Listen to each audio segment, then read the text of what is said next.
Bom dia, pessoal! Estou de volta com mais um vídeo para este canal. E o vídeo de hoje, ele é bem diferente, tá? Não é ensinando vocês a jogar Clock, não é eu jogando de Killer, não é uma explicativa de Blight, mas é uma partida de Survivor que eu quero mostrar para vocês que a gente teve que jogar uma partida com 3x1, 3 Survivors contra um Killer e 5 geradores para popar. Tá? O meu primeiro Survivor ele foi removido da partida com 5 gens up. Então eu quero mostrar essa partida para vocês entenderem também de como que um time de comp vai fazer para popar 5 geradores e ainda tentar dar escape. Então, assim, será que a gente conseguiu fazer a partida perfeita? Será que a gente conseguiu popar 5 geradores? Será que alguém conseguiu escapar? Vamos ver, né, gente? Eu vou tentar fazer alguma linha de alguns vídeos um pouco mais diferentes, porque eu estou tendo umas ideias novas para trazer para vocês aqui para o canal. As ideias já estão sendo montadas, os vídeos já estão sendo preparados, mas enquanto isso eu quero já mostrar para vocês um pouco de diversidade no canal. Eu acho que eu nunca postei um vídeo desse tipo, então bora pro vídeo, bora assistir a partida e depois eu volto no final pra gente entender o que aconteceu. Alright, we are in on the record yard again, but this time we have the Executioner. Para is once again on Killer. Looks like his add-ons this time are Burning Man Painting and Crimson Ceremony Book. I've been seeing a lot of this purple add-on lately in comp. It gives Mangled and Hemorrhage on any punishment of the damned hits. And then, of course, the other green add-on is Range. And we do find a Survivor here at 3. I'm here with my co-caster, Devo. Devo, what are you thinking about this match? Hopefully not another 4K3. Well, if Haru gets a 4K3, it would be awesome for team experience, especially because we would go into the tie set, but first chase and first hit, plus the Dwight got hit by the little thingies on the ground. I don't really know what they're called, to be honest. You would have to help me out. But Dwight is getting caged and probably uncaged in a bit because, yep, and an FTP. Haru is going straight for the prediction hit. Oh my days! And instantly has time to go for the Dwight, and that is rough. That's a really good start for Paru, but a really bad start for the other team in Silence. Yeah, he is able to use his sprint burst halfway through the chase, given that cages don't trigger exhaustion. And as I see that, Para got... Oh my god, he is popping off. Oh my goodness. Okay, Para. He's definitely... he knows exactly what he's doing in the Executioner. He's landing all these shots. I think nearly every shot this match has hit a Survivor. And this is gonna be a pain res hook, and Dwight is tormented, that's the word for it. So he does have that goop, as you say, all over him, and he has like very little time after he gets unhooked, unless he manages to get to a safe tile, because that tunnel out might come very fast. Yeah, we'll see. He has Eruption on these gens, and does look like he's gonna be holding a 3-gen down by his tile 9, sees a Survivor. Okay, I like what I'm seeing. Right, thanks for the explanation. Tormented. I keep forgetting the word, but the execution is definitely Paru's killer. I mean, he's wild with it right now. He can chill at the hook and even protect both of those gens with his little secret perk on the right corner. That's a really good start. I have a feeling that Paru is actually popping up in that type of scenario. That White is maybe even going to eliminate it in the next few seconds. And elimination on 5 gens remaining isn't really what the other survival team is planning on having right now, but it is what it is. They're having a lot of trouble doing generator and having a bit of a... Never mind, there is the caster. Oh, well, okay, I'm sorry I didn't say anything. They already have 2 gens done, but it's still a free one at 3 gens remaining.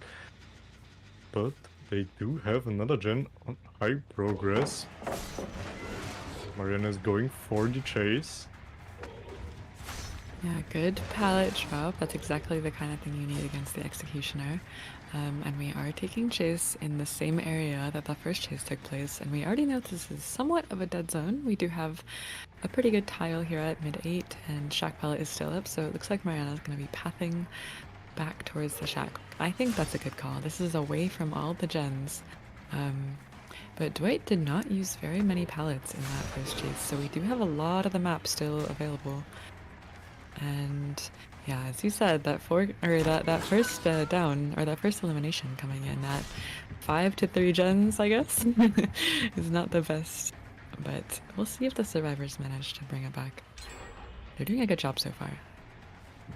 But the third gen is already done. Mariana taking the chase far, far away from every other gen, and might even go for the down on the pallet. Is that? Never mind, it's not going to be a pallet save because she's getting caged. He saw his next target, the ace on the deep free filler? No. Trying to high line of sight, but didn't get the check spot right. Maybe didn't like watch the Excise video, but he's going for the chase on 12, and as you can tell, there's not a single gen over here, and oh, that is another down. Is he going for the pain res or the cage? It seems like it's going to be a pain res, so, and Agitation is doing a very good job of helping him out because he can just hook him in the free gen, aka protect him, and you see a body block. Is that going to be enough for the ace? And it is! The ace is going for another longer run, and hopefully it's not going to die in the free gen, because that would be tremendous if he goes down there. Ooh, yeah, I think that body block was needed, but if Ace does go down, it's not worth very much. Does manage to dodge that though, okay. And yeah, I think this is a particularly strong Wrecker's Yard. The RNG seems very survivor-sided at the moment, but Para is doing a wonderful job of playing around it. And also, given he's the Executioner, he can outplay a lot of these tiles that other killers might not be able to, so I think he's been doing a great job. Ace does lose that 50-50 and will be going down though. But in the meantime, Mariana got healed up. Might be seeing a heal coming from Apply soon. I don't know if they're together. Yeah, there they are. And that means that there is no extra gen progress going on. He does have a little bit of a 3 gen, and as we saw from that unknown game, Para does know how to hold a 3 gen. So he might be going for a little bit of protection on these gens if he manages to keep them there, but Ace is hooked away from it, so is anyone back here? Yeah, no, they definitely just reset and are rotating for the pull. I don't think he's gonna find anyone back here, but does maybe want to put Eruption on this gen. No, looks like he's going back towards the middle of the map. Okay, so now I think he wants to be patrolling this side of the map. Unfortunately, that hook on Ace did come in very far away, so Para's going to be doing a little bit of hide and seek for a second to find these survivors until he can get back into it, but does spot Ace, who did not leave this dead zone, unfortunately. That might be a big mistake from the survivors. I mean, he dropped his cracker in the hopes that Power is somehow looking into it. Oh no, that might be a big mistake. Power on the way for the cage and might even tunnel out the ace, and the 2v1 on 2 gens remaining against a 3 gen holder like Paru isn't what you want. Okay, I didn't say anything. The ace is popping off right here. Paru is actually leaving him, going for the Renato. Is that the right play? Going for the healthy survivor? Not for the tunnel out? What do you think, Julia? Well, I think he was a little bit worried about this gen popping. And the problem, as you just saw with survivors taking chases to Deep 9, is that if he downs them there, he can just cage them and they get sent straight into the 3 gen. So that's also a power that the Executioner has that most other killers do not have. It's choosing exactly where to hook survivors. For example, this is honestly the perfect scenario to illustrate that. Having a gen spread on the opposite side of the map, and just being able to gauge survivors in it without having to actually move. Um, but I think that's probably why he's very comfortable taking these chases very far away, because he knows that he can just send the cages across the map, and Paris seems to know exactly where they spawn, which is also very good game sense from him, I think. And they did heal up somewhere. I don't think he managed to find their reset, but he is looking for it, having a little bit of trouble finding people at the moment. Is there anyone back here? The survivors are comfortable of playing the game slowly, but we already saw in the last trial, playing it slowly against someone like Paru didn't work out that well, and especially because one of the survivors is already on death hook, plus Paru still has 2 stacks of pain res and the eruption in his backhand, so he's able to just relax and sit on his free gen, especially because if they, as you already said, if they try to take the chase into Deep 9 and they might get caged, it is a really big blunder for the survivors, especially because they are getting caged somewhere in the free gen. Paru kind of not going for the chase. Huh. Okay. A little bit Yeah, I anxious think- about the gens. This gen is worrying him. I think he knows there's survivors stealthing around here because that gen is a lot higher than it was before, but isn't really able to find them. Very well played by whoever was working on that gen, because getting found there... Ah, and that's the 3 gen broken. Okay, so now we have a very good gen split. Honestly, considering how fast that first survivor was tunneled out, these survivors played very well to manage to get that down to 1 gen, and it looks like it might be 0 in a second, considering the very good gen split that they have at the moment. These are quite literally as far as they possibly could be away from each other, and this gen is so close to popping. So if Para leaves and is not able to find that survivor stealthing over here, then this gen is going to pop. Yeah, he's trying to find them, but I don't know who's over here, but they're able to evade him very well. And meanwhile, I wouldn't be surprised if that gen in the Deep 9 pocket is just being doubled by Ace and Hanato. Oh, he found her! Mariana did a very good job of stealthing it out, and it did have a bit of a it was pretty decent, because Paru did waste a lot of time trying to find her, and she gets the adrenaline into the pants. Oh my days, that's another hit Mariana can take before going down. But Haru's still trying to go for it. Ace trying to get the chase because he is, as we already know, not worth that many stages as Mariana is.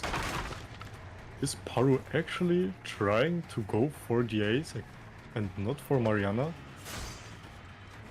Yeah, I think Seems he might like have lost the Nancy somewhere. I don't know where she went either, but yeah, if the other survivors are just on the gates immediately, that is going to be a lot more outs than I expected, because Ace is death hook anyways and is not worth as many stages as you said. So, looks like this is going to be a pretty decent result for the survivors given how fast that first down was, but Para still played this incredibly well. He got some very good hits, especially in that early game. I think he just got a little bit caught up trying to find people and couldn't quite get around the stealthing, but yeah, the double dodge and that is going to be outs. Oh my days, that is going to be a 2-man out and even a fresh hook. Oh damn. Então, essa foi a nossa partida. Essa foi a nossa partida que jogamos 3x1 praticamente toda a partida, né? E pra resumir ou pra tentar contextualizar pra vocês como que a gente fez pra conseguir dar esse resultado, como que a gente conseguiu dar 2 escapes, um deles ser fresh ainda, como que a gente conseguiu só 7 hooks numa partida que iniciou muito ruim.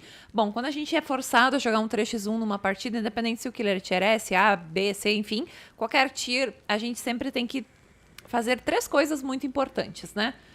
Cuidar muito do nosso stealth. Vocês viram o quanto tempo o killer ali, ele perdeu me procurando lá no canto do 3. Pra quem estudou o clock sabe onde é o canto 3, onde é o fundo 3. Ele perdeu muito tempo e eu sempre stealthava, mas junto com o stealth nós temos outra coisa muito importante para aliar com o stealth, pré-live. As calls do time, elas têm que ser muito alinhadas para falar quando que o killer está vindo até mim para que eu possa dar um pré-live sem deixar informações e também fazer um stealth com muito cuidado. Então, essas foram as 2 coisas muito importantes que fazem o 3x1 ser jogado perfeitamente, é fazer o killer perder tempo te procurando e o killer também não te encontrar. Isso é muito importante quando a gente joga 3x1. E outra coisa é jogar safe sempre resetado. A gente sempre tem que jogar resetado. A gente não pode arriscar ficar jogando machucado, ficar jogando por gerador. Não, a gente tem que jogar lento. A gente tem que jogar resetado. Então, são características que são muito importantes e que vão garantir que a gente consiga dar um bom resultado no killer. Independente se a gente tá 3x1, se a gente tá jogando por um trigen, isso também é muito importante quando a gente tá jogando um campeonato e sobra um trigen muito forte, a gente vai ter que jogar da mesma forma também. Então, são estratégias que a gente faz para jogar quando a gente tá jogando mais sob pressão, quando são 3 serves na partida, quando é um trigen muito forte, quando é um killer tier S e ele tirou alguém muito rápido da partida. Então, são sempre estratégias que a gente usa para conseguir fazer um resultado bom, mesmo com situações mais adversas e uma partida bem mais complicada. Então, com calma, a gente sempre consegue tudo nesta vida, né, gente? Não só no DBD, mas também na nossa vida. Me deixa aqui nos comentários se vocês gostaram dessa partida, o que vocês acharam desse tipo de vídeo. E também, sempre que vocês quiserem, vocês sempre podem me pedir aqui nos comentários que tipo de vídeo vocês querem ver. Independente se é algo que eu já postei ou não, a sua opinião sempre conta. Então, pode me sugerir alguma coisa, pode me pedir alguma coisa. E não se esqueçam de se inscrever, mandar esse vídeo para um amigo, curtir, deixar seu comentário. E em breve teremos muito mais vídeos, tá, gente? Um beijo para vocês, bom dia para todos e até o próximo vídeo.